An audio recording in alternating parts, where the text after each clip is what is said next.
Alright everyone, we're back. As you can see, since the last time we spoke, grew some hair, both the back and the front here. Anyways, it's cold. Whoa. I got the stove ripping. We're gonna start talking about piston ring gap, and I'll probably run through kind of the benefits of ring gap, and we'll do one together on this video on the 5.3 named Crusty that I will eventually be giving away once I find the time to finish it. So let's dive right into it. I'm just gonna go through one with you guys and maybe do a time lapse of the other ones. I don't know yet. I'm running out of time between work and my personal life, and I do fluid film undercoating on the side as well.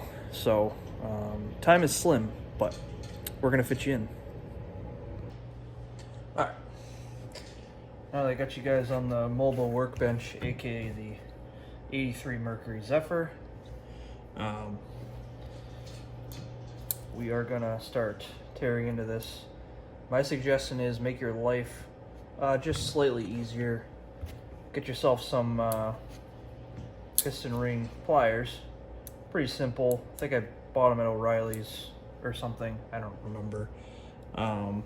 Pretty cheap. Just makes it a little easier, so when you're taking them off, it kind of just goes like that.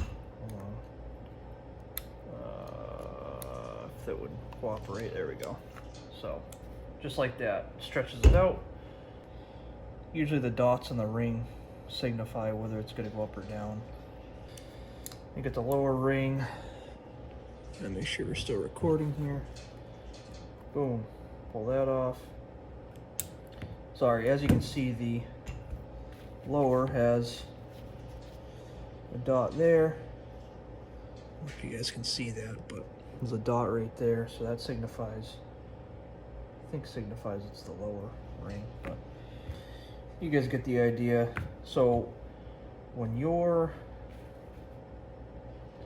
looking for ring gap, basically the trouble is if you get the cylinder hot enough, what happens is if these ever butt together, they're going to get pinched, and they're basically going to break the ring land off the top of your piston, and you're going to be in trouble. It's going to push oil into the cylinder. It's going to burn off oil. It's going to be probably lower compression. It's probably going to smoke at idle or smoke on decel. As you crank it over, it might be an inconsistency in the starter rotation. You might hear it get a little faster on one cylinder, but and as you can see, aluminum hypoelectric pistons, there's not much meat here in between ring lands. Like your top ring lands here, this bottom's here, third one's here. You're not going to really get into trouble on the second, the third one back. Your top one is always going to be your troublesome. So, you know, when you gap them, I forget what I usually do. It's been a while since I gapped the motor in the 5.3, but I think I was doing like 32, so 0.032 thousandths. And we can jump in. I'll jump to the engine, and we'll talk about, you know, how we file them down so we can get our more ring gap. So let's jump into that part. All right, so here's Crusty in all their ugly glory. We'll probably use this cylinder to give you an idea how, at least how I do it. This is the top ring. Usually what I like to do is, get a better view for you guys. There we go. So I'm gonna get a flashlight. Hold on. All right, so you guys can see much better now. So what I'll do typically is usually I'll use the piston.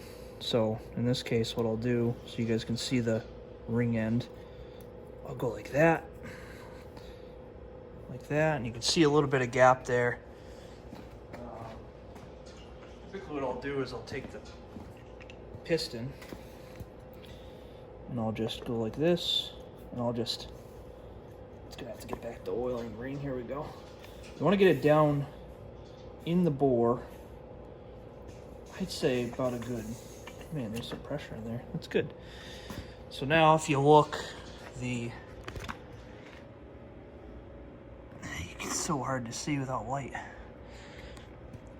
But as you can see, it's now even in the cylinder. There we go.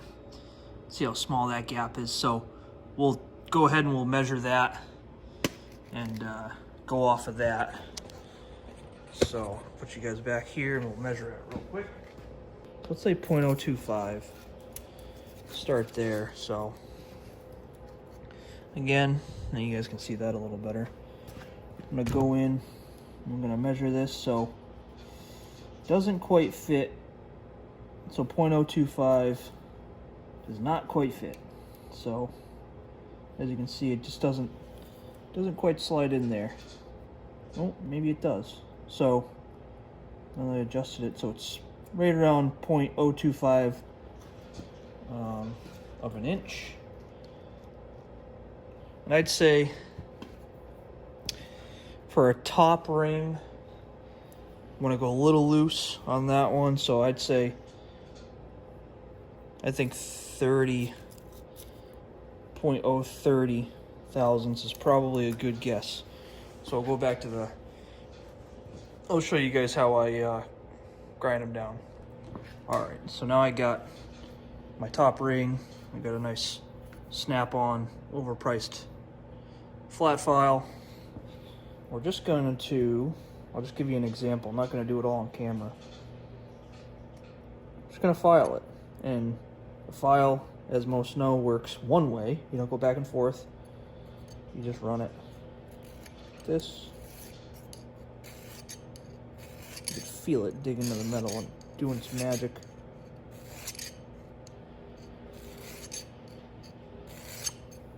So we're basically going to run the file pretty much try to get as flat as you can. Keep it as flat as you can. We're talking thousandths here, so don't take a whole lot off.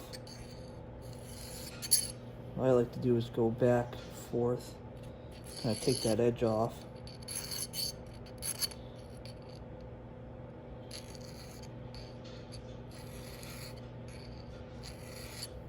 And the idea is too, you don't want to get the burrs facing the cylinder.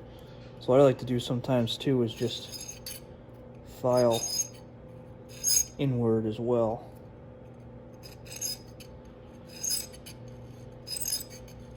So we'll go ahead and we'll do that till we hit 0.30 or 30 thousandths. So now we're back over. Hopefully you guys can see good. Oh yeah, quality's pretty good. And I know you guys can see that. So now we got if you can read it, 0.030. That's what the feeler gauge you got here. And look at that. It's almost like I've done it before. Once, maybe. We have perfect fitment, so pretty much perfect anyway. Fit it in there. Fits in there snug. Could it go more? Probably, but I mean it's pretty good. So that's basically how I do mine. That's like the ring gap I think is preferred for boosted and nitrous applications is like 30 thousandths. So that's ring gap for you all. I'm not going to go too crazy with this video because it's probably already too long. It's going to take forever to upload. But I just wanted you guys to know that I have not given up on it yet. I've just been busy putting a 6-liter together for the C10. As you guys probably saw, I'd been out on the streets with the street car, the other pump gas monster. So been really busy in life and work. Long story short, we're moving along. So we're gonna gap these factory rings, hone the cylinders we gotta hone.